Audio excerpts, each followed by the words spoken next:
Hello readers by eyes and by ears, this is Mari Chen and welcome back to my channel. Today we are continuing with another reading of Riverbay Road, Men's Dormitory, Volume 2 by Fei Tian and Xiang. I hope you all enjoy. Chapter 44. The next day, everyone but Weize showed up in black suits. They wore different styles, but they still looked like a mob gathering for action, especially in contrast to Weize's casual outfit.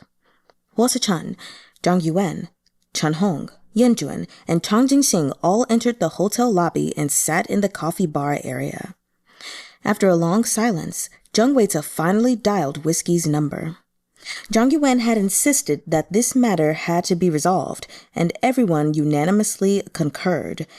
They were more worldly than Weize and had faced more challenges in their lives, so they knew that, without closure, this matter would remain an insurmountable hurdle in Weize's heart for years. But they didn't explain this to Weize. Instead, they adopted stern expressions and forced him to take them to the hotel to meet Whiskey. Weize had pleaded with them not to get involved, but they remained unmoved. The elevator dinged, announcing Whiskey's arrival, but when he emerged and spotted all the tall guys in suits, he panicked and made to leave. Too late. Everyone had seen him, and he'd seen Weize. Jinxing was sitting in the middle of the sofa, and Weize sat next to him, looking pitiful. "That's him?" Jinxing asked. Weize nodded, so Jinxing beckoned to Whiskey. "Hello." Whiskey was left with no choice. He braced himself and walked over, keeping a wary eye on the others all the while. They were in the hotel's coffee bar. Surely those people wouldn't assault him in broad daylight. But the menacing aura the group was giving off still made him nervous. Jinxing politely took off his sunglasses and stood up. "Hello," he said again, and shook Whiskey's hand. Whiskey shot an apprehensive glance around at everyone before his gaze rested on Jinxing. He couldn't stop himself from stealing a few more glances at Weize, though. Weize didn't look back at him. His face was bruised from the beating Whiskey gave him. Before they arrived, they agreed that Jinxing would do the talking. The others would play the role of Jinxing's underlings, sitting nearby silently and exerting invisible pressure with no communication whatsoever. Suh-chun was wearing a black face mask, but Whiskey had already recognized him as the tall, strapping guy who'd intervened yesterday, and he knew that things weren't going to go smoothly for him today. Hello." Cautiously, Whiskey sat down, taking note of the position of the sofa in case things turned violent and he needed to make a run for the doors. "Weize is my younger brother," Jinxing began, his tone unusually calm. "He has some unusual hobbies, but most of the time, they're harmless. I rarely concern myself with who he makes friends with, but I heard there was some unpleasantness between the two of you yesterday, so I brought him here to clear the air rather than let it fester." Tears sprang in Weize's eyes. The others looked at Jinxing as if waiting for his command. I was at fault," Whiskey said uneasily. "It was me. Yeah, it was all me. Sorry. Whiskey was an adaptable person. He knew how to change his behavior as circumstances required, and he also knew that he was in another city. Even if he called someone for backup now, it would take them 4 hours on the highway to get there. There was no point fighting while he was outnumbered. Weize turned his face away, avoiding Whiskey's eyes. The others sized Whiskey up from behind their sunglasses. Suh-chun even cracked his knuckles a few times, clearly still fuming about what happened the previous day. He hadn't gotten his fill of kicking Whiskey's ass, and now he was feeling the itch. "Don't you have anything to say?" Jinxing asked Weize. "He's apologized to you." Whiskey glanced around. Then, holding onto the coffee table for support, he knelt before Weize. This cross-dresser who liked to deceive straight men could very well have been a mafia scion. If he'd known, he would never have laid a hand on him. But he wasn't usually a violent person, he assured himself. He'd reacted on impulse yesterday because of the shock of the situation. Jung Weize finally looked at him. Forget it.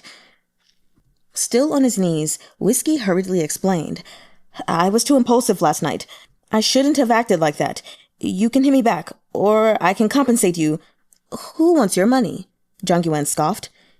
You think he's after your money? This was a subtle jab at Suh-chun. But Suh-chun wasn't exactly free to talk back to his partner. He started to get up to intimidate Whiskey instead, but Zhang Yuwen tugged at his sleeve and made him sit back down. Whiskey slapped himself hard on the cheeks to demonstrate his sincerity. 2 crisp smacks rang out, and his face began to swell. The coffee bar's servers and customers all looked over, but no one dared to approach them. Whiskey couldn't have cared less about his dignity. No one in Jiangdong knew him, anyway. I said, forget it. Zhang Weize finally looked him in the eyes. The sorrow weighing down on him nearly spiraled out of control again, and it took everything he had not to burst into tears. I must have a screw loose. How in the world did I ever fall for him? I hear you've given my brother quite a lot of money, Jinxing asked. No, not at all. Whiskey just wanted to escape this predicament. Screw the money. Those were just ordinary gifts. Uh-huh. Jinxing thought for a moment. As I understand, he also received physical gifts from you. He can have them as mementos. Just keep... Who cares about mementos? Yue Wen said suddenly. What's he supposed to remember? You beating him up? Whiskey trembled in fear. Zhang Weize felt put on the spot, too. Get up, Jinxing said. So, tell me, how much did you spend on his channel in total? I'll transfer it all back to you, including the amount you spent on the gifts. Whiskey was sweating profusely. No need, no need. How much in total? Jinxing repeated. Really, there's no need. I'm always glad to make friends. How much in total? Jinxing asked a third time. The other stood up, and Chahng came over and sat down on the sofa next to Whiskey. Over 30,000, Whiskey blurted. I don't know the exact amount. Calculate it now, Jinxing said. Try to be as accurate as possible. Whiskey was on the verge of tears. He turned around. I really can't remember. Let's just say it was 30,000. Fine. Do you have a QR code for me to make the transfer? Whiskey unlocked his phone, and Jinxing added, After all, you've known each other for so long. I can't let you come all the way here in vain. Then he transferred the money to Whiskey as if it were no big deal. Zhang Weize turned to Jinxing in shock, looking like he wanted to say something, but Jinxing's gaze turned severe. His meaning was obvious. Stay quiet. Okay, got it. Whiskey had received the money, but from his understanding of the mob, he was pretty sure the next stop was a group beating. He didn't think his offense warranted too heavy a punishment, and with so many people watching, he wasn't about to be beaten to death and dumped in the river, but a beating was inevitable. So, are we even now? Jinxing turned to Zhang Weize. Anything else you want to say? Nope, but I'd like to return this to him. Zhang Weize took out a broken music box and set it on the coffee table. It was the gift Whiskey had made for him. You two will have nothing more to do with each other going forward, correct? Jinxing said. Yeah, Whiskey said, trembling uncontrollably on his knees. His t-shirt and jacket were drenched in sweat. He looked like he'd been fished out of the water. Jinxing paused for a long moment. Finally, he said, Then let's go. As one, the group got to their feet and left the hotel. Jinxing took Zhang Weize by the hand and led him to the Bentley. Yue Wen opened the door for him and took the passenger seat while Chahng acted as the driver. Meanwhile, Zhang Yuwen got into Suh-chun's Mercedes-Benz. Suh-chun drove, following the Bentley out of the hotel parking lot. Whiskey couldn't believe he'd gotten off so lightly. He craned his neck and watched them drive away in their luxury cars. Then, at last, his knees gave out, and he slumped to the ground. In the car, everyone burst into laughter. Zhang Weize felt both touched and embarrassed. As soon as they were out of the parking lot, he asked Jinxing, Why did you give him the money back? Jinxing just patted the back of Zhang Weize's head and laughed. "I'll pay you back," Zhang Weize said. "I didn't spend it all. There's still a little more than 20,000 left." Jinxing glanced at Zhang Weize. Zhang Weize insisted again that he accept the money, so he agreed. "Fine, but leave some for yourself for living expenses and food." "Damn," exclaimed Chahng. "You played the role of a mafioso's son so well." Jinxing cracked up again. "I almost believed it for a moment." Yuwen chimed in. "Can't believe I was thinking of asking Yue Wen to play the role instead." "Yue Wen has the strongest presence," Chahng agreed offhandedly. "I didn't expect Jinxing to pull it off so well either." Yuwen turned around and saw the Mercedes-Benz following them. Slowly, they turned to Riverbay Road. Once they were back in the house, they all broke into laughter again. "Your acting skills really improved on set," Yue Wen told Jinxing, grinning. "Sichen couldn't stop talking about it in the car." Thank you, Jinxing said. "I've always wanted to play a mafia brat. Thank you, gentlemen, for giving me this opportunity." The guys sprawled out on the sofa, some making coffee first and others opening cans of cola.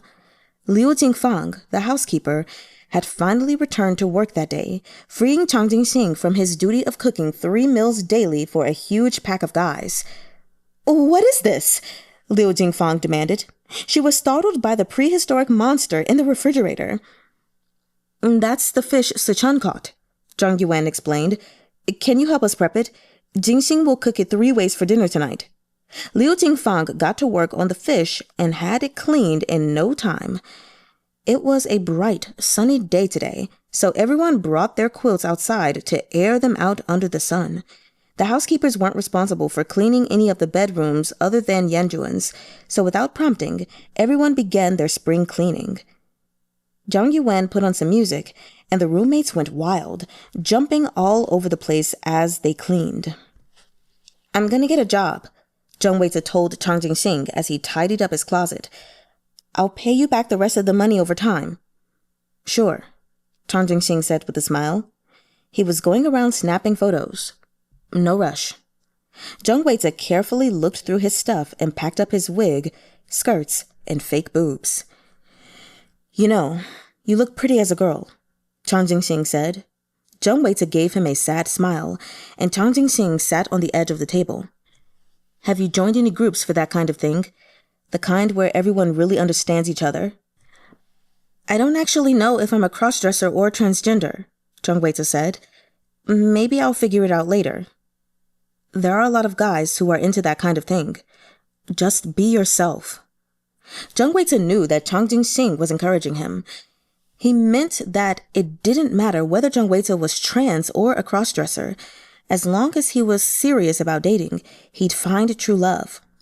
Zhang Weize wanted to thank all of them, but the words "thank you" felt inadequate. He'd been thinking about it the entire journey home. He didn't know how to repay them. They probably didn't even expect him to. Sunlight shone in his room once more. Jinxing noticed the contents of the cardboard box and made an inquisitive sound. "Can I try them?" "Go ahead," Zhang Weize said, his mood brightening. So Jinxing put on the wig, took a couple of selfies, and went out into the hall to show his roommates. Hysterical peals of laughter broke out, and Yuwen came in. "Do you have more? Let me try one." Zhang Weize dug out another wig and put it on Yuwen for him. This produced more hysterics, and this time, Zhang Yuwen popped into his room. "Quick, dress Sichen up too." And on it went. "Oh, my God," Jinxing exclaimed when he saw Chahng with the wig. He even had the fake boobs on. His sturdy, muscular physique was totally at odds with the feminine outfit. Suh-chun, with his unshaven beard and his bruised cheek, looked even more ludicrous. Surprisingly, though, Yuwen made it work.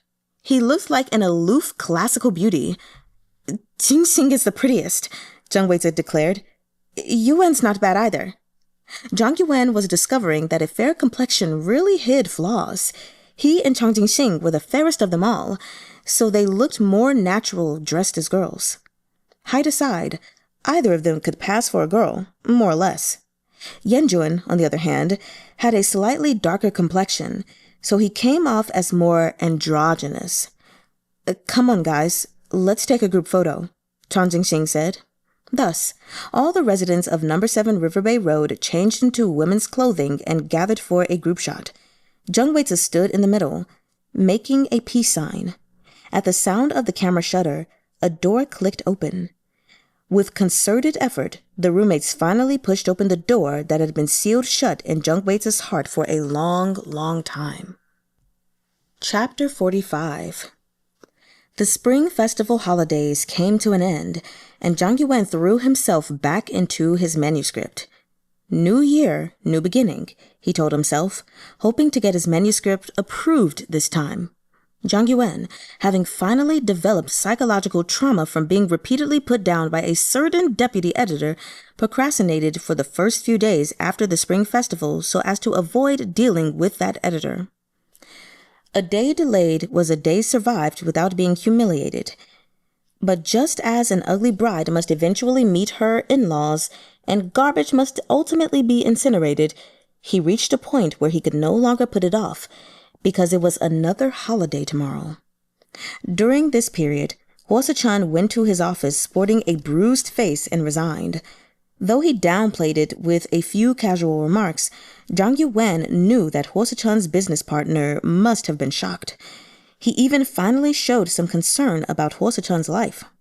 According to the report Suh-chun relayed of his conversation with his partner, he mentioned feeling liberated, and his partner asked delicately, "Are you in a relationship?" Suh-chun didn't tell him about Yue Wen, though. He also wasn't free of his job just yet. He still had to tie up loose ends and hand over his work, which would take about a week. After all, Suh-chun had been the company's second in command. The handover process involved calling on his clients with a colleague, his successor, in tow so that he could introduce her to the clients and give them her contact information. His successor was a capable career woman in her 30s. Yue Wen had seen her photo and thought she had decent looks. The process also involved drinking with clients, and twice, Suh-chun got himself drunk. Yue Wen went to pick him up and drove him home on both occasions. It hadn't, he reflected, been easy for Suh-chun to earn his salary. Meanwhile, Yue Wen had been out of touch with society for so long that he didn't even bat an eye at a gross annual income of 1 million yuan. Yue Wen wanted to spend this time editing his manuscript, so he didn't bother Suh-chun. He knew Suh-chun would be free before the Lantern Festival, in any case. When Tuesday rolled around, Yue Wen printed out his manuscript to take it to the publishing house, having already sent the digital copy by email the previous day. As it was printing, Chahng emerged from his room with his motorcycle helmet in hand and sat at the dining table, whistling. Yue Wen didn't even have to look back to hear the smugness in that whistle. He agreed. Chahng chuckled and snapped his fingers. "Give me a cup of coffee first, baby." "What are you doing? Going to work today?" "Yeah. What did Mr. Dong say?" Chahng looked at his phone. "He finally stepped up today and asked me out. I said I was busy, so he suggested dinner together the day after tomorrow." "Did you forget that the day after tomorrow is the Lantern Festival?" "Yeah," Chahng grinned. "He probably thought I'd turn him down as usual, but I surprised him and said yes." Yue Wen listened with great interest, saying nothing. What did a date during the Lantern Festival signify? When the moon rises over the willow trees, lovers unite in twilight. The Lantern Festival was considered the Valentine's Day of the East, and asking someone out for a Lantern Festival date implied commitment. It meant that the asker hadn't asked anyone else out for the festival. Perhaps that sounded like an obvious statement, but it was important because it demonstrated how highly the person receiving the invitation ranked in their partner's heart. Those who could put aside other matters to meet their date for this special night were more likely to end up together in the long run. It was just one night, yes, but it was time together. Even before the spring festival, Suh-chun had booked a table at the Sky Promenade restaurant for the Lantern Festival. He would be busy until that afternoon, but free to meet Yue Wen in the evening. That was when they planned to discuss living together. No, Zhang Yuwen told Chahng. What I meant is that the day after tomorrow is the Lantern Festival. So, you might find it hard to get dinner reservations. Chahng's grin froze on his face. It hadn't even occurred to him. When Mr. Dong came knocking, all Chahng thought about was their impending hookup. Dressing up, eating, transportation, booking a room. These things were all in service of the end goal. He hadn't even considered the problem of dinner. Oh, right, he muttered to himself. What am I going to do? Maybe you can just have dinner at home, Zhang Yuwen suggested. Get Jinxing to be the chef, Weize to play the waiter, and Yuwen to act as the butler. Give them some money, and they'll be happy to do it. But that isn't going to impress Mr. Dong very much. Or, well, I guess that depends on what kind of guy he is. It could actually make it way more impactful. Who knows, right? Chahng didn't respond. He never explicitly admitted to having feelings for his masochist-leaning Mr. Elite. Mostly, when he spoke of him to Zhang Yuwen, it was about how the very sight of Dong-yo pissed him off. But Zhang Yuwen knew that Chahng had a plan to knock Mr. Elite off his high horse. He was going to pack himself as a wealthy young heir to a family conglomerate, with the gym as a side project he established as a hobby. If anyone else brought this plan to him, Zhang Yuwen would have dismissed it as absurd and naive, but Chahng's plan also carried a hint of mischief, and his roommates found the idea of joining in irresistible. That was why Zhang Yuwen and Yuwen had teamed up to advise Chahng on the entire romantic endeavor. While Yuwen analyzed Mr. Dong's psychology, Zhang Yuwen gave Chahng a makeover in the hopes of fooling a genuinely rich guy and making him fall for Chahng's act. Zhang Yuwen agreed to let Chahng borrow the luxury car, and Suh-chun lent him a tailored designer suit. Yuwen researched all sorts of topics like the daily life of the rich to help Chahng familiarize himself in advance. Everyone had a blast.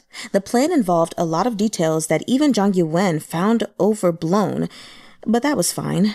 They gave Chahng a complete makeover and prepared him for the prank. Let's see if I can get you a table. Zhang Yuwen grabbed his phone and made a call. Hello, I'm Zhang Yuwen. I'd like to make a reservation for dinner on the evening of the Lantern Festival. Is it possible to book a table? Chahng was restless, and part of him wanted to message Mr. Dong with an excuse and a request to reschedule. Zhang Yuwen waved him off, still talking on the phone. Yep, it's for my friend. Yeah, I've already made a reservation for myself.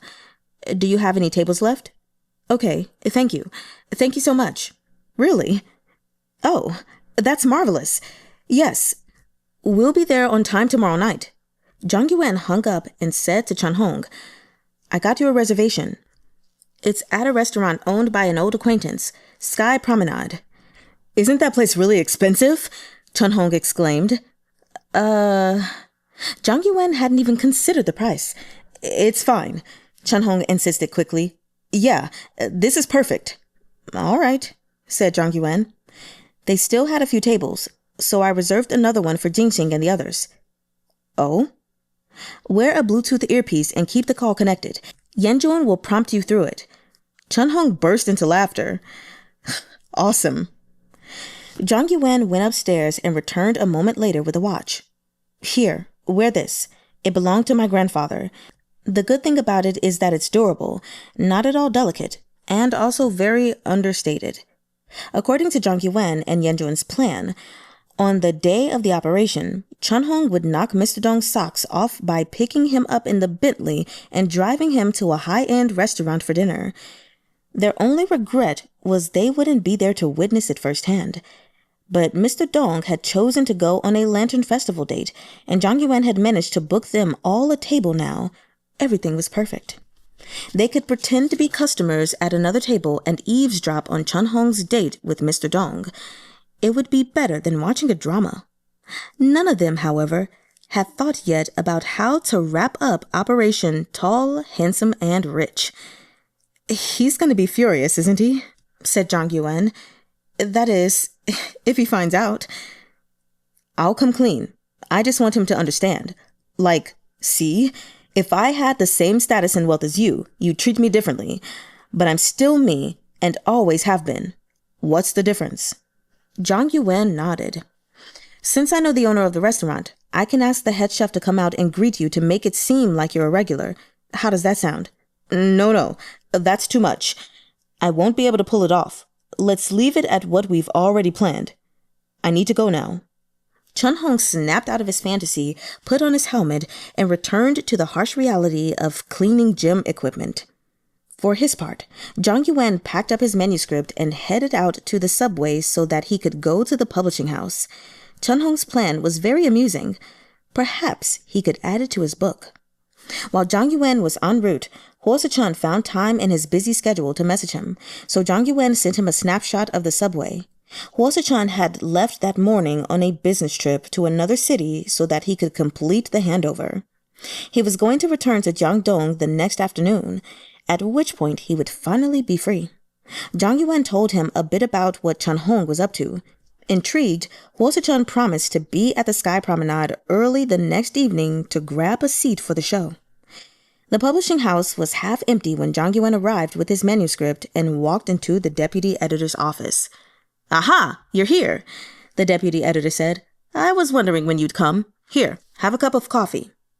Yue Wen perched anxiously at the edge of his chair. Thanks. He had noticed his printed-out manuscript on the deputy editor's desk. This time, it bore no red ink annotations. What does that mean? Was it approved? Or maybe only the first page is clean and the rest are littered with comments? They always made small talk before they started discussing the manuscript. "How did your spring festival go?" the deputy editor asked as he made instant coffee at the water dispenser. "Pretty good," Yue Wen smiled. "Did the other staff leave early for the Lantern Festival?" The deputy editor came back with 2 mugs of coffee and handed one to Yue Wen. Instead of bringing up the manuscript, he said, "As I recall, you were introduced to us by an author we have a long-standing partnership with." "That's right," Yue Wen smiled. The author was a screenwriter Yue Wen once collaborated with, one who'd published a few books. Yue Wen sometimes wondered how it was that some people could publish book after book, while for him, getting even one published was an uphill battle. "Okay, so your book," the deputy editor said in a meaningful tone. "Personally, I think it's decent. You're not professionally trained, but you lack the typical shortcomings of those who are. You have a better grasp of storytelling than a lot of other authors do, and your characters are quite distinctive." "Really?" This was by far the highest praise Yue Wen had received from the deputy editor, and for a moment, he didn't know how to react. "But," said the deputy editor, and Yue Wen's heart sank. "Your book doesn't fit with the times. It's outdated, but somehow it also feels ahead of its time. Outdated because the core ideas are still stuck in your vision of a bygone era, and ahead of its time because you aren't satisfied with the past. You're trying to look at it through a different lens, deconstruct it, and build something new upon its ruins. But that era is long gone. Other people have built a world completely different from the one you've envisioned here, and that makes your blueprint confusing." Yue Wen listened attentively, mildly confused himself. "No one writes like you anymore, you know? No one." The deputy editor's expression turned solemn. "All right. Let's put aside your original intention for this work and talk about the story itself. Look at all the books on the market right now. Which category do you think yours fits in? Can't think of one, can you? Book categories are like a person's personal labels. You don't understand genre writing. Readers have tastes. Some like it salty, some spicy. Others like it sweet or sour. They look around for restaurants that suit their palates, just like they look for partners based on labels. A person can be tall and handsome, but not handsome and ugly. You can be either a man or a woman, but not both, and certainly not neither." More puzzled than ever, Yue Wen looked at the deputy editor. Something seemed off about him today, but Yue Wen couldn't quite put his finger on it. "Yes, you must be thinking, that's the only kind of book I can write," the deputy editor continued, sounding both sympathetic and resigned. "To be honest, writers in the past were like this too. Look at Waiting for Godot or The Legend of Guatemala. Can you categorize them? Of course. I'm not saying your book is in the same league as those classics. I just want you to understand that the world changed a long time ago, because failing to grasp that is your biggest problem. Do you find it frustrating that your manuscript keeps failing to make the grade? Not really. There will be no end to revising your manuscript, because in the end, you don't want to satisfy readers or make money. You just want to create what's in your heart, which means writing stories that are significant for you, but don't mean shit to anyone else. You're hoping for someone to resonate with you and reach into the depths of your innermost self, but you don't realize that you might as well just go beg on the streets. It's the same thing. The audience comes and goes, and they'll ignore you or scorn you at best. More often than not, they'll mock you. They don't care what you're thinking. They just see what they want to see. Take this publishing house, for example. The authors are scrambling to understand the reader's preferences and jumping around like clowns to put on a show for them. If the audience wants to see acrobatics, the authors will jump through hoops of fire for them. If they want tragedies, the authors will kneel on stage and wail. The readers have no qualms about making assumptions either. Write about an abandoned woman, and they'll say, the author must have been abandoned too. Write about a criminal, and they'll say, the author must have a twisted mind. Isn't writing just another way of selling yourself, after all? The writer bravely bears all, and the brazen readers peek and click their tongues and offer comments on the shape, color, and characteristics of your genitals. Yue Wen stared at him. We signed an author who was a full-time housewife. She couldn't write anything noteworthy no matter how she tried. But then her husband cheated on her and divorced her, and suddenly she was a single mother struggling to get by while raising a 4-year-old daughter. When she finally found the time again, she wrote a new book. The protagonist is her alter ego, and the book is a collection of her tirades against life and fate. And the readers went wild and feasted on her like a shoal of piranhas. They gathered around her and said all sorts of things. The author must just be like this. How tragic! She brought it all upon herself. She begged them for money and fame, and in exchange, she bared her scars so that they could rip her apart and dig into her festering flesh. And guess what? She became famous overnight. But when she was still a housewife, she was just a talented woman who wanted to write some literature. What is literature? The deputy editor pushed up his glasses. Tell me, what is literature? Well, to be honest, Yue Wen said, I didn't think that much about it. I just felt like I had a story I wanted to tell. The deputy editor went on as if he didn't hear Yue Wen. Literature. When I read her manuscript, I asked myself, where is the literature? Where can you find literature now? Literature is long dead. Literature was dragged off its pedestal and robbed and violated. Author or reader, everyone has a hand in this, and I think literature itself even enjoys it. And so, over time, this violation morphs into consensual adultery and spawns a horde of grotesque monsters with 3 heads and 6 arms each. These monsters dolled themselves up and prowled the world in search of prey, and people patronized their businesses seeking novelty. These. Look at the bookshelves. The monsters are the books we publish. We're devouring the souls of humankind. Everyone sells their souls to the monsters in exchange for gratification and pleasure. That's right. Reading for pleasure. What was originally a joke has become a universal truth. Can you imagine?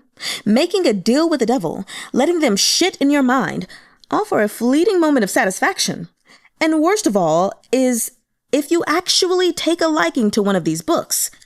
Just imagine the devil taking up permanent residence in your soul, piloting your entire life. Meanwhile, books that document lives, tell human stories, and explore deeper meanings either go unnoticed or are subjected to moral censorship by those who cannibalize literature. They're shoved right back into the womb and barred from ever being born. Yue Wen was beyond words. Look at these books, the editor went on. Do you know how many manuscripts we reject every year because of moral censorship? If you're in the minority, you're not allowed to exist. Don't like this. That feels offensive. So, let them all just disappear from the world. But of course, Everything that's popular with the public is acceptable. Even pedophilia is allowed if it's packaged as a brother-sister relationship. And are underage Lolitas a problem? The authors smile knowingly, and the readers go along with it. It's abhorrent. Sexual fetishes are everywhere. Watch out. They stress... I'm sorry, y'all. What am I reading? Okay. They stress that not all fetishes are created equal, that fetishes can be noble or vulgar, but it's really no different from how members of the LGBT community discriminate against each other despite already being marginalized by the general public. These people wear their fetishes like badges, showing them off proudly, categorizing them, ranking them, mesmerizing voices, and broad shoulders are restrained. Choice kinks. But being urinated on is the basest kink of all. To say, I like black stockings at a gathering is harmless, but the moment someone says that they like being pissed on, Yuwen couldn't take it anymore. He leapt up, opened the door, and called out, "Is anyone there? Your deputy editor's lost his mind." At the same time, he tried to think of a way to calm this guy down. Normal people were all alike, but every lunatic was crazy in their own way. He didn't know what in the world had triggered the deputy editor. He was starting to wonder if he should recommend a psychiatrist.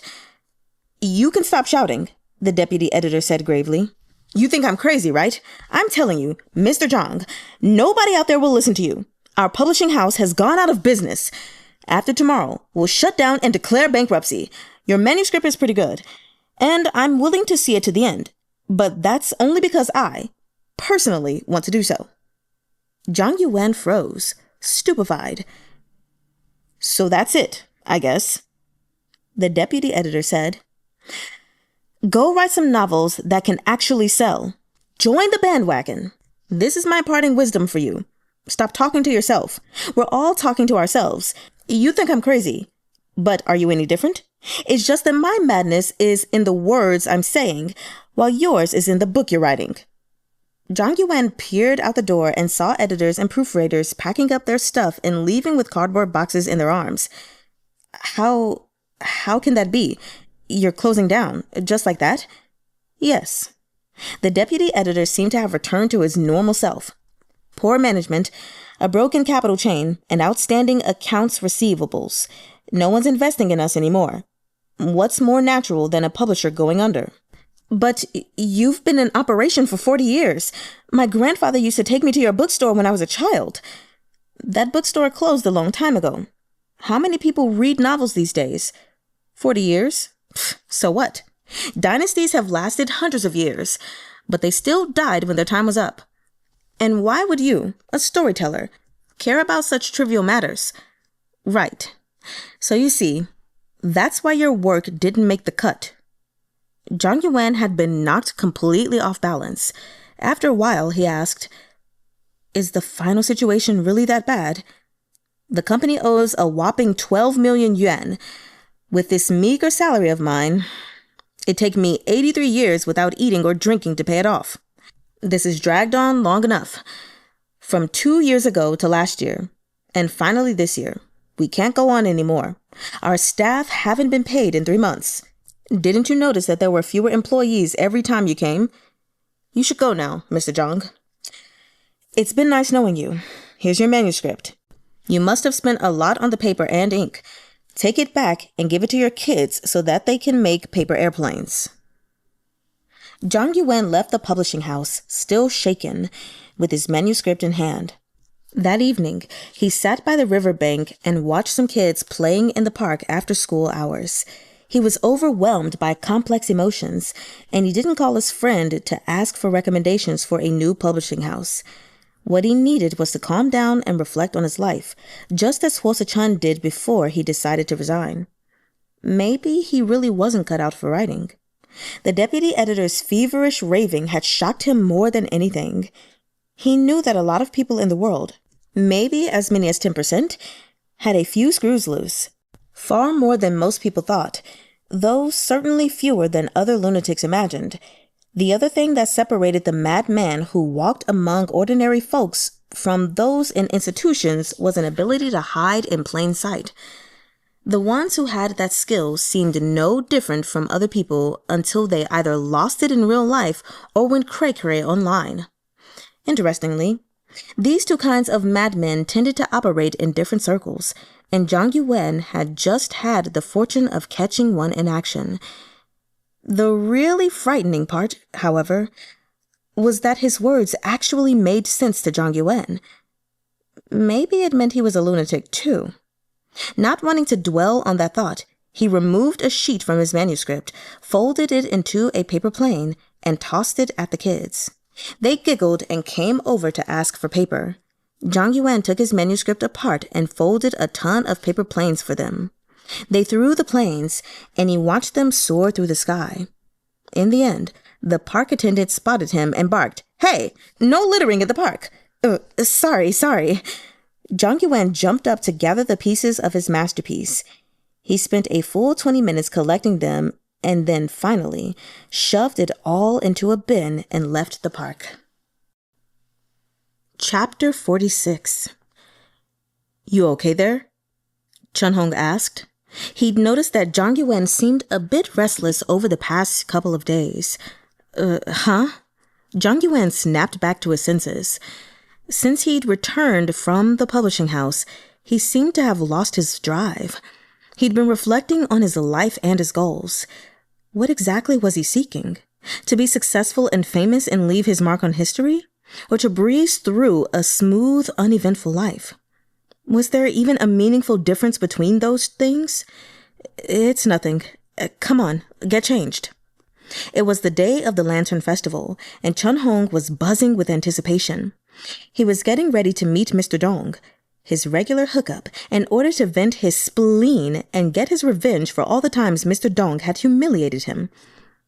"When you drive," Jung reminded him, "remember to keep only one hand on the steering wheel. Don't just stare straight ahead with both hands on the wheel. That'll make you look uptight, like a luxury car chauffeur." "Got it," Chahng said. "Just like how Zhang Yuwen drives, casual and relaxed." Everyone nodded and agreed. "You have to have the kind of confidence that says, 'Who cares if I crash into a utility pole?'" Jung said. "I'll just leave it by the curb and buy a new one."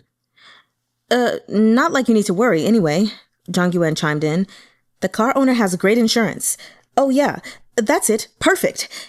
Chahng was wearing one of Suh-chun's casual suit jackets, which fit him surprisingly well and made him look extremely classy.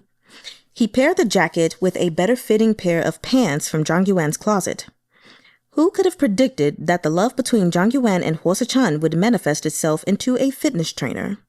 Weize had also styled Changhong's hair, done his eyebrows, and applied the kind of light, barely noticeable makeup favored by men.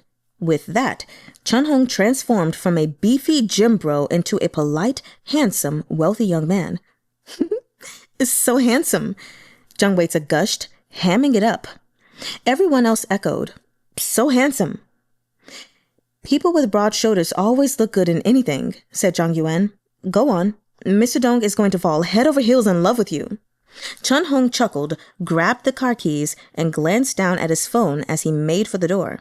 Then, he put on his earpiece and called, "See you at Sky Promenade." The roommates, all but Jung, blew kisses at him and returned to their rooms to change clothes. Jung followed Chahng out and got into the passenger seat. Chahng had agreed to drop him off at his workplace to take care of some business. "That restaurant is super expensive," said Weize. Zhang Yuwen laughed. "Yeah, don't worry though. Suh-chun has promised to treat us all." He'd announced as much earlier that day. Sky Promenade was pricey, it was true, but they had reasons to celebrate. Zhang Yuwen and Suh-chun were officially dating, and Suh-chun had quit his job. Jinxing whistled as he went to change his clothes. He was planning to take Weize out to lift his spirits. The incident with the straight guy seemed to have left Weize with some serious trauma. He hadn't talked to them about it, but his lifestyle had undergone some tremendous changes. Instead of staying up late every night to livestream, he kept more regular hours, and he also went out for a while every morning. Zhang Yuwen changed his clothes and walked with the rest of them to the subway station. The entirety of Riverbay Road was decked out for the Lantern Festival, with colorful lanterns on the trees and in front of the green belt. When night fell, the lanterns would all illuminate together, creating a dazzling array of lights. Suh-chun, meanwhile, was on his way back to Jiangdong. He messaged Zhang Yuwen. Bit of a traffic jam. You guys go on ahead. Zhang Yuwen knew this was a special day for Suh-chun, who was about to start a new chapter in life. He walked ahead of the others and messaged Suh-chun back. Jinxing and Weize trailed behind him, making conversation. The subway, when they reached it, was empty. Everyone had gotten off work early to celebrate the Lantern Festival. The three of them stood together in a corner of the subway car and chatted. Suddenly, Weize asked Jinxing, "When are you going abroad?" His question caught Jinxing off guard. He thought for a moment. "Next month, I guess. I can leave as soon as the visa is approved." "That soon?" Yue Wen asked, surprised. "I asked Yue Wen to enroll me in a 1-year prep course. After that, I'll pursue a 2-year undergraduate degree in photography." "Where will you be staying?" Weize asked. "Have you found a place?" Jinxing smiled. "Yue Wen's house. I'll clean and cook for him for a while in exchange for a room. Once I've settled down, I'll find a new place or move into the dorm at university." His roommates had a rough idea of who Yue Wen was, due to being introduced to him over video calls before, but Jinxing never told Weize about his past relationship with Yue Wen, only that they were buddies in high school. Zhang Yuwen was going to miss Jinxing, but he was happy for him. At least Jinxing had found his direction in life. "That's good," Zhang Yuwen said. "You'll do well. I'm sure of it." "Thank you," Jinxing said earnestly. Zhang Yuwen also heard what he didn't say, that if Zhang Yuwen hadn't introduced him to the production crew, he might have taken a lot longer to make this kind of life-changing decision. "I'll miss you so much," Weize said. He was melancholy about it all, but his feelings for Jinxing had settled down a lot. In the aftermath of the incident with whiskey, he'd come to see Jinxing as a very good friend and nothing more. Jinxing grinned and pinched his cheeks. "I'll be back. It's only 3 years. Uh-huh, Weize said. "Actually, Yuwen, I might move out too." "Huh? Why?" Yuwen asked, startled. "I can waive your rent. You can pay me when you're financially stable." Weize's eyes went wide. "Really?" Sure, Yuwen said hesitantly. Not because he cared about the money, but because it didn't seem right to put it like that. "Thank you. That's really sweet of you. I've been looking around for a job lately, and I've been to a few companies, and there's one I might be able to handle. They'll provide the food and accommodation, but I have to do free training first, and then I'd be working in Jiangnan, so commuting all the way from Riverbay Road might be a problem." "Oh, what kind of job is it?" Weize showed them on his phone. His morning outings, it turned out, had all been for job interviews. The best option by far was a sales position with a cosmetics company. The salary was based on sales, with an overall monthly income of around 8,000 yuan. The company also offered employee dormitories. "This is the kind of work you want to do?" Jinxing asked. "It's okay, I guess," Weize said. "With this job, I could save up some money, whether it's to go to school or upgrade my skills." "How about other options? You could keep looking, Yuwen suggested. "Yuwen already said he can waive your rent," Jinxing added. "You don't have to rush it." Weize sighed. Then there's another one. See, but the pay's too low." He showed them another job, an apprenticeship at a fashion design studio. "Oh, I know this one," Zhang Yuwen said. "It's run by a gay couple. There's a clothing store with a design studio at the back." The job only paid a little over 5,000. It did also come with free meals and accommodation, but the shifts were longer, nearly 10 hours, and the job would require him to help with sales in the shop.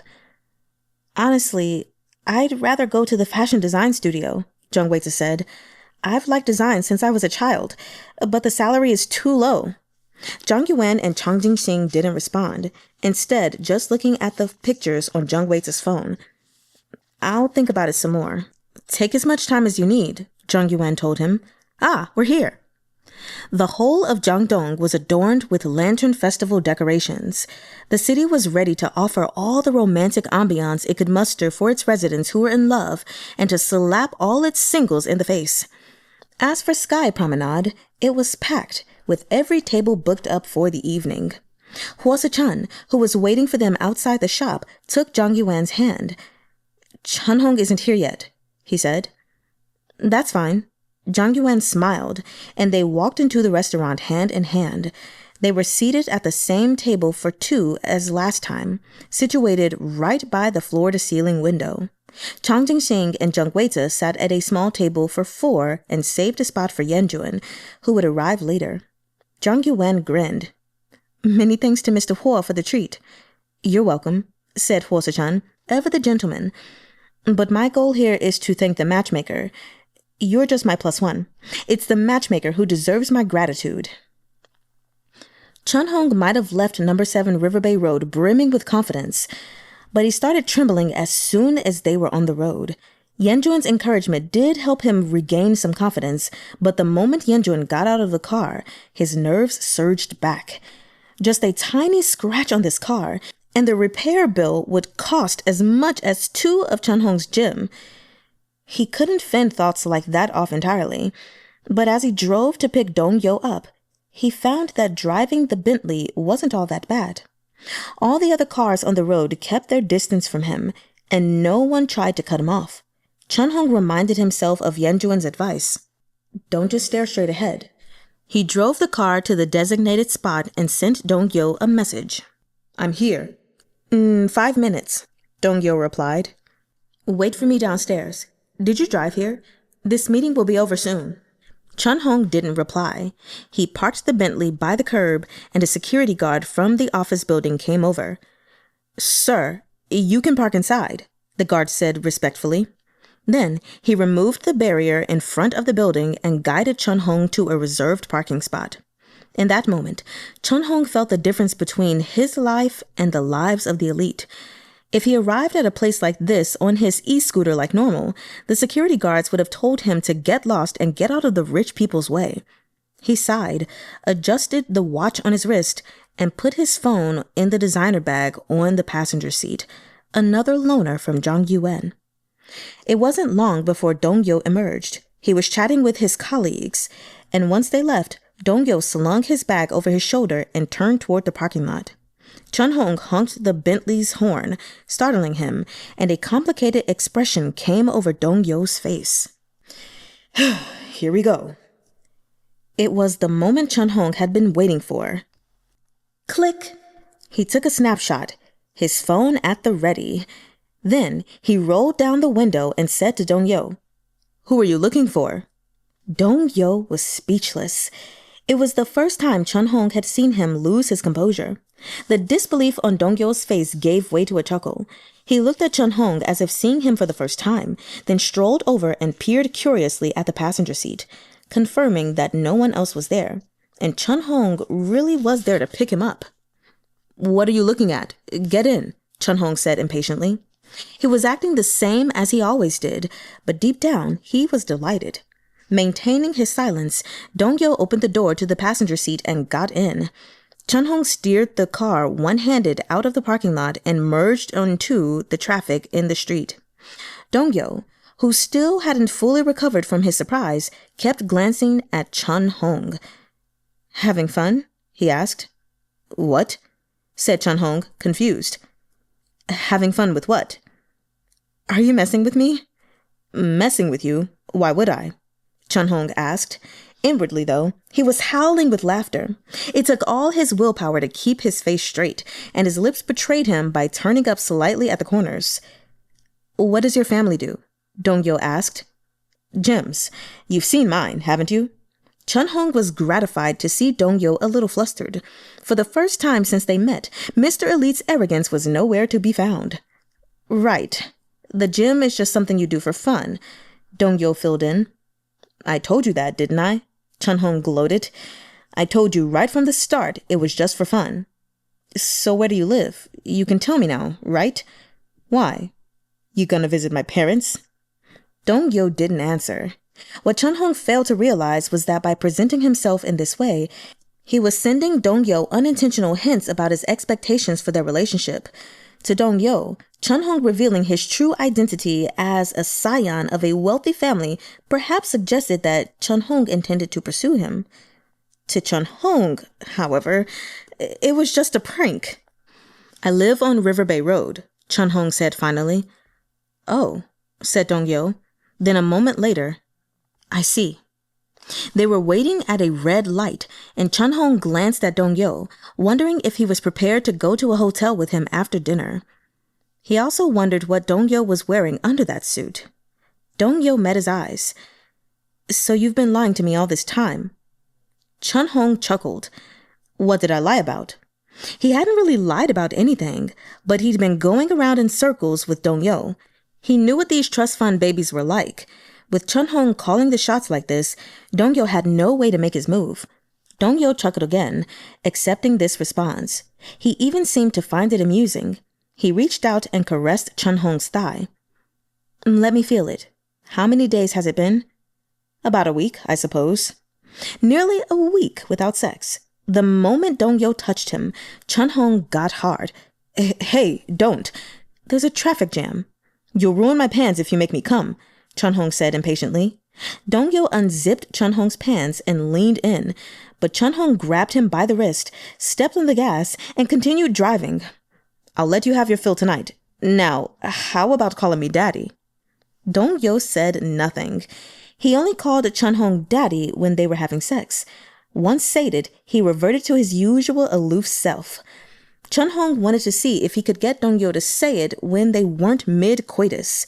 For the first time, Dong-yo didn't immediately tell him to fuck off.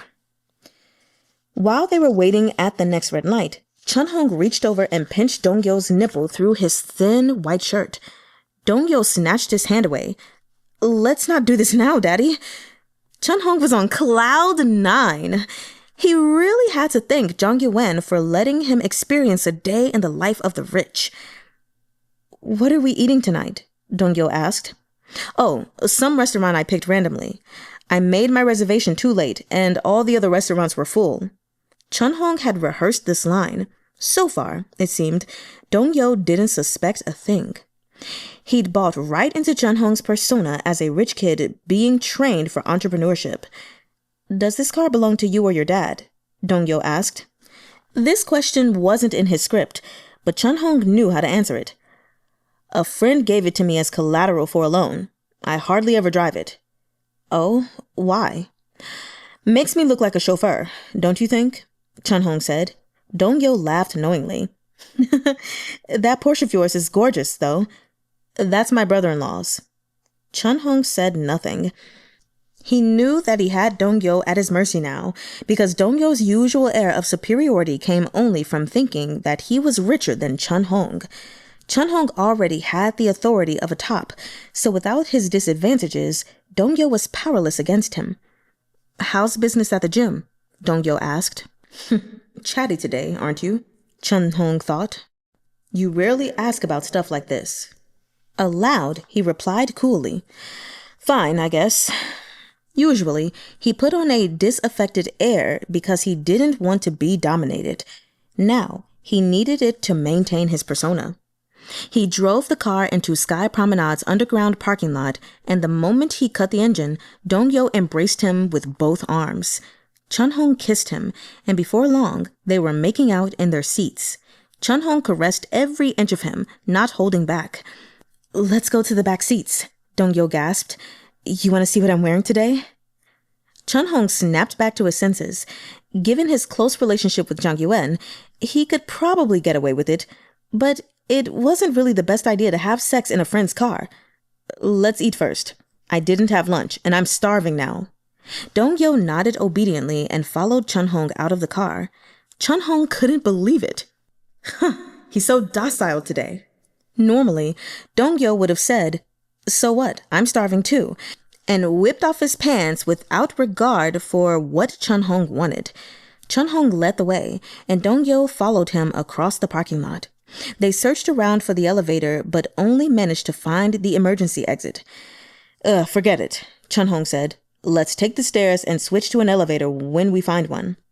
Dong-yo tugged at Hong's hand a few times as they walked, and when they entered the stairwell, he cupped Hong through his pants again.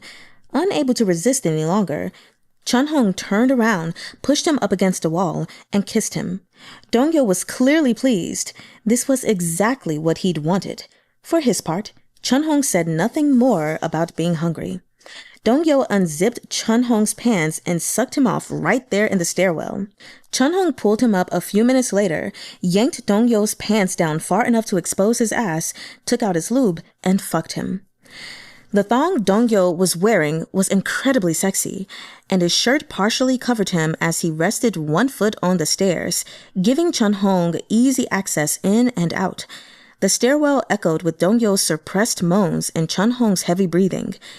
Even while they went to town, they remained alert for sounds from above, and they occasionally heard footsteps or the doors from the lobby on the ground floor opening and closing. The risk of being caught only heightened the thrill factor, and Hong lasted only 20 minutes before he came. That was quick, Dong-yo gasped. Any longer, and you wouldn't be able to close up.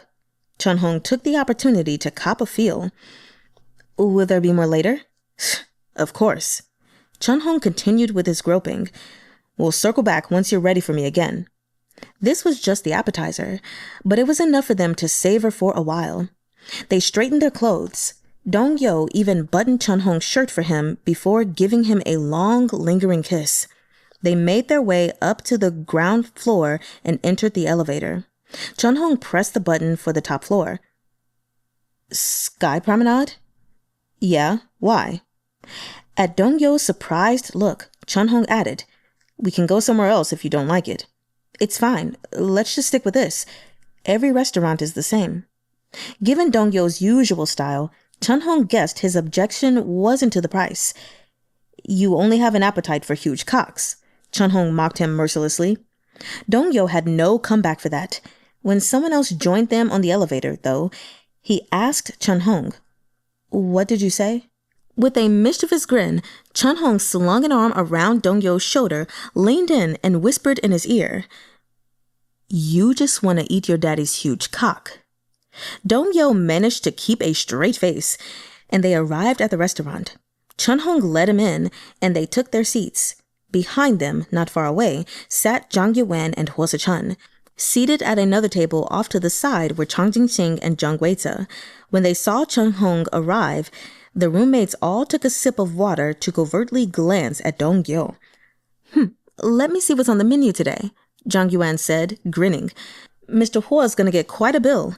Suh-chun was paying for 2 tables, while Hong would pay for his own. It's fine, said Suh-chun.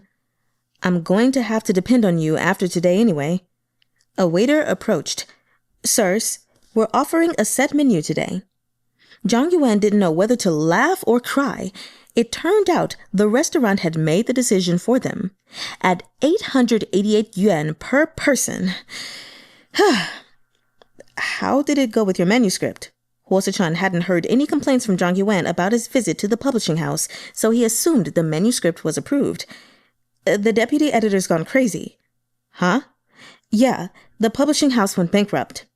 While Suh-chun tried to wrap his head around that, Zhang Yuwen kept 1 eye and a half of his attention on Hong's table. Meanwhile, Jinxing and Weize were waiting for their dishes to be served. It's so expensive here. This meal's gonna cost over 1,000. I bet you'll have a lot of Western food when you're abroad, Weize said, and Jinxing nodded. You're going to lead such a great life. I know it. I could tell the first time I saw you. Thank you, Jinxing said with a sad smile. Sorry, I'm always getting ahead of myself. I've caused you so much trouble lately. It's really nothing. We're friends, aren't we? Weize laughed and Jinxing explained. I think of you as a younger brother, you know. Everyone likes you. You're a kind-hearted kid. If only I'd met you earlier, Weize lamented. Maybe things would be different now. Jinxing felt his eyes threaten to tear up, and he gestured for WAY-dzuh to stop talking. WAY-dzuh was always apologizing, but in his heart, Jinxing knew that he was the one who'd let WAY-dzuh down by teasing him and leading him on. After a bit of thought, Jinxing said, "I think the fashion design studio is the better fit for you. The salary isn't great, but you'll be able to learn a lot of things you're actually interested in." "That's what I'm thinking too, but I'm worried that I won't be up for the job and they'll reject me. That studio is so exclusive, and there are only 2 bosses." "That won't happen. You have to believe in yourself." WAY-dzuh hadn't had any contact with society for almost half a year, and his social anxiety was a genuine problem for him. His previous job was something he had to do to earn a living, not something he loved. With a grin, Jinxing added, "And besides, what if a handsome guy comes to buy clothes and falls for you?" "Even if that happened, I wouldn't entertain the idea of depending on him," WAY-dzuh said solemnly. "I want to rely on myself." "That's great. I mean it. I used to be the same way. I know you'll succeed." Standing on their own feet was a step everyone had to take, and Jinxing understood this better than anyone. Slowly, over time, he'd become his own person, and it seemed this journey was the most typical of life's many challenges. Chahng leaned back airily in his chair and waited for their food. "I'm going to the washroom," Dongyo said. "Want me to go with you?" "No, it's fine." With an oddly evasive look on his face, Dongyo hurried off. Chahng took the opportunity to greet his roommates. He made a gesture, and everyone responded with an okay sign. Yue Wen shot him an inquiring look. Did Chahng need to use the phone? But Chahng waved his hand. He had it all under control. Dongyo returned then, and the waiter brought over their soup and bread rolls and set them in front of Chahng.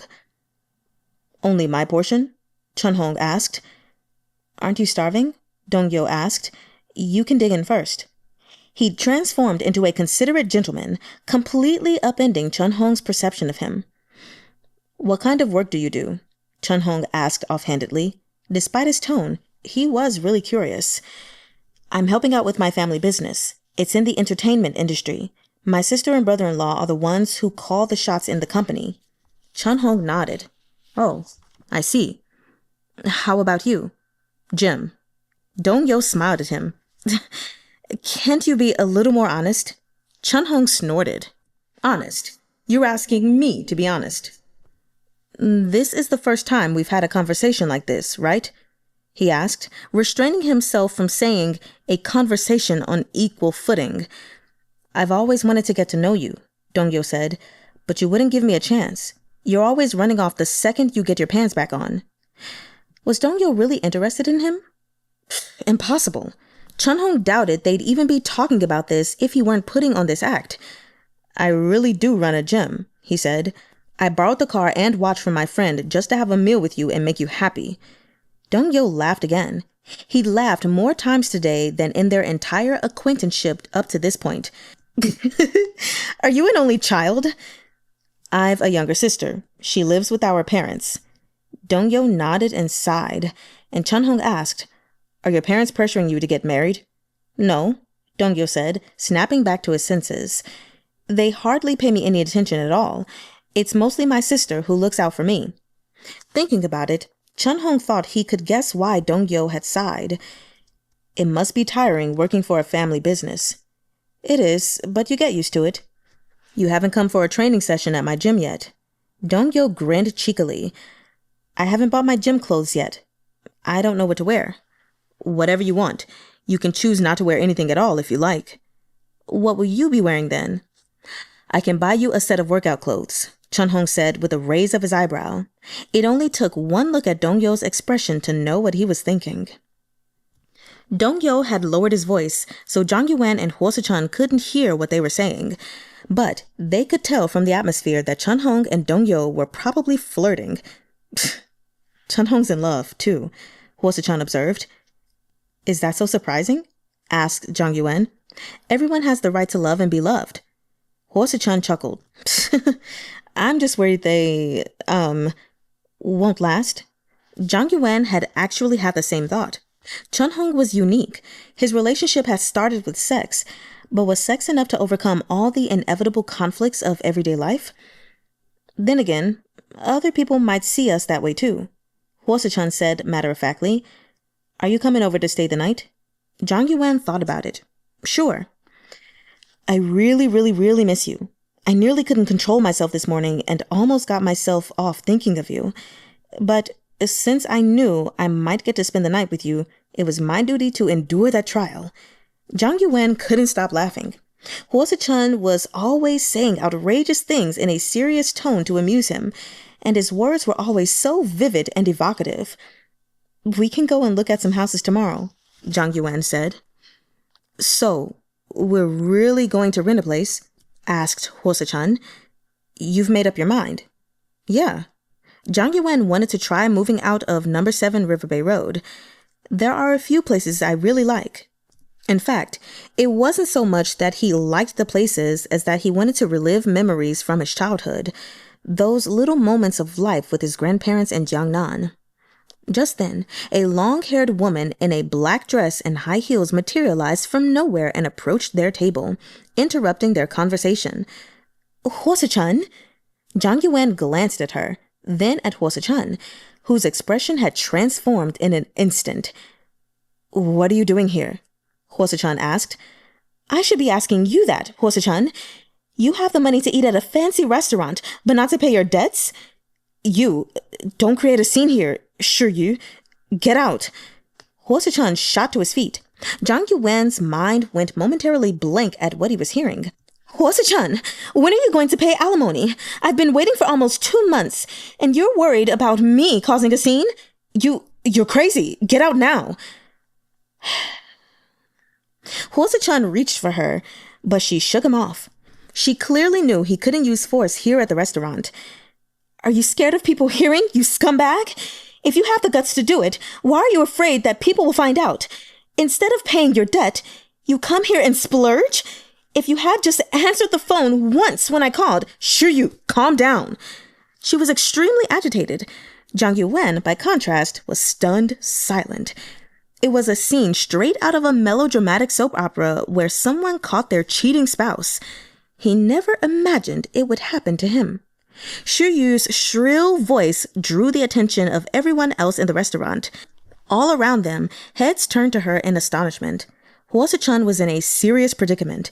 He couldn't stay and let her do this, but neither could he chase her off, and his frustration showed on his face. "Don't you dare touch me!" Yu spat. "Don't think I won't report you for rape."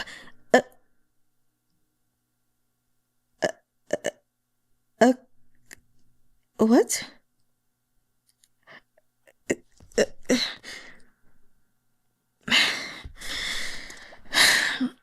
Sorry, y'all. There was a clattering sound as every diner in the restaurant put down their cutlery in tandem. Chahng stared at the woman in disbelief. "Who is this woman?" Zhang Yuwen finally asked Suh-chun. "I'm his wife," she interjected. "No." "Can you tell him to pay me already? Stop avoiding my calls. Enough already," Suh-chun said. "Come with me. We'll talk outside." "So you do have shame. That's a surprise, given how thick your skin is."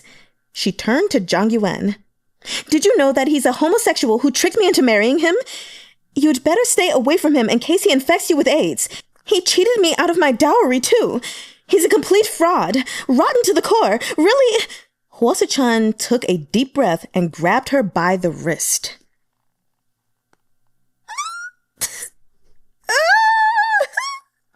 What? Okay. Okay. Jinxing and Jung Weize hesitated. The woman's fury directed at Suh-chun. "I'm sorry, I read that. I just can't. Let me get it together." Jinxing and Jung Weize hesitated. The woman's fury was directed at Suh-chun, and everyone who knew him was stunned. Chahng, too, started out just observing, but when Zhang Yuwen asked who the woman was, he couldn't sit still anymore. He got up so that he could go over and intervene. After all, he was the one who'd introduced Zhang Yuwen and Suh-chun. "What's wrong?" Dong-yo asked. He could tell what Chahng intended to do. "Is that your friend?" "Yeah." Chahng paused briefly, trying to think of a way to persuade her to leave. Suh-chun was already trying to pull her away by the wrist, but her tirade was still going strong, right in front of Zhang Yuwen. Dong-yo glanced over again. "Which one?" Chahng started to say both, but changed his mind. "The tall one." "Let me handle it." Dong-yo put down his napkin and got to his feet. Chahng followed him over. "He scammed me out of my dowry, and now he won't answer my calls or reply to my messages," the woman was telling Zhang Yuwen when Dong-yo and Chahng came up to them. "Oh wow, Suh-ohuh," Dong-yo exclaimed. "It's you! What are you doing here?" Everyone was bewildered again, even Suh-ohuh herself. She looked at Dong-yo. "Who are you? What are you doing? Don't you touch me!" In one swift motion, Dong-yo grabbed her arm and dragged her aside. The restaurant staff instantly understood his intention, and several servers rushed over to assist. "You're a mischievous one, aren't you?" Dong-yo was saying. "Come with me. Stop messing around." Suh-chun finally breathed a sigh of relief. Sweat dripping down his forehead, he turned to look at Zhang Yuwen. "Aren't you going to check on her?" Zhang Yuwen asked, his face going dark. Suh-ohuh had been dragged screaming toward the back of the restaurant. Worried that things might escalate, Suh-chun followed them. Dong-yo was faster, though. The moment they left the dining area and entered the kitchen, he grabbed the woman by the throat with one hand and pinned her against the wall. "Listen here, beautiful lady," Dong-yo said, calmly and deliberately. "I don't care who you are. I'll let it slide today, but never make a scene at my family's restaurant again, or I'll send someone to do you in. If I had the inclination, there are plenty of means at my disposal to make your life a living hell." Suh-ohuh stared at him, terrified. His grip on her throat was so tight that she couldn't even make a sound. "Now," Dong-yo continued, "please take this service elevator down to the ground floor and get lost.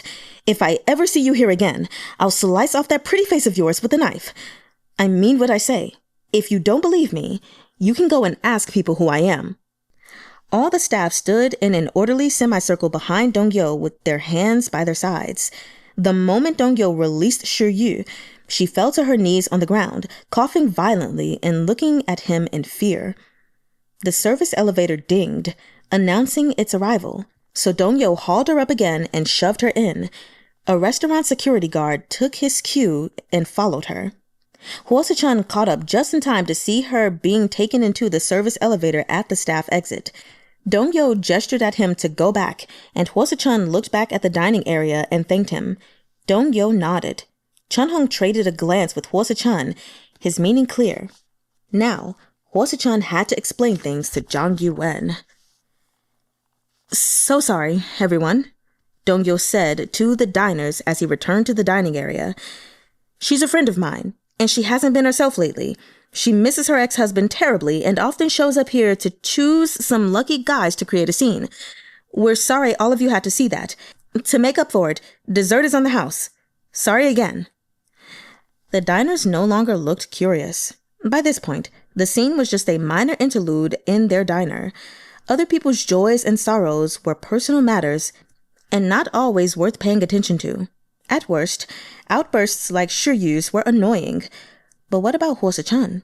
He returned to the table to find that Zhang Yuwen had already left. Suh-chun grabbed his coat and car keys and hurried out to catch the elevator. There was a ding, and 2 elevators arrived simultaneously. Just as Suh-chun stepped onto one that was headed for the ground floor, Yan-jun stepped off the other. "Suh-chun?" Yan-jun called when he saw Suh-chun's back, but Suh-chun was too weary to even muster up the strength to greet him. That dinner had spelled Suh-chun's end.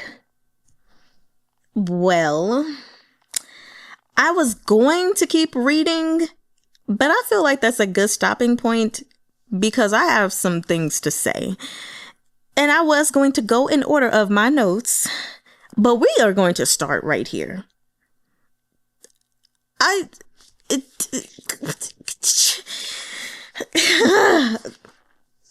don't know what to say. I'm talking about I have stuff to say and I don't know what to what just happened? Like who, what, when, where, how, why?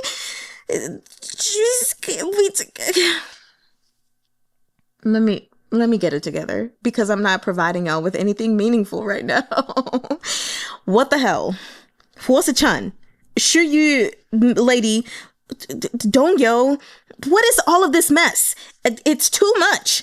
Way too much happening. So we have them on a date and then suddenly this woman just shows up and is like, you're my husband. But not only that, you tricked me out of my dowry. You're gay and you may have AIDS. But the more concerning thing for me, like this whole chapter is really concerning.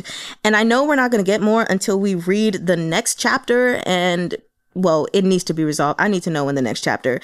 But this woman accused him of rape. And I don't like how anything after that was handled whatsoever.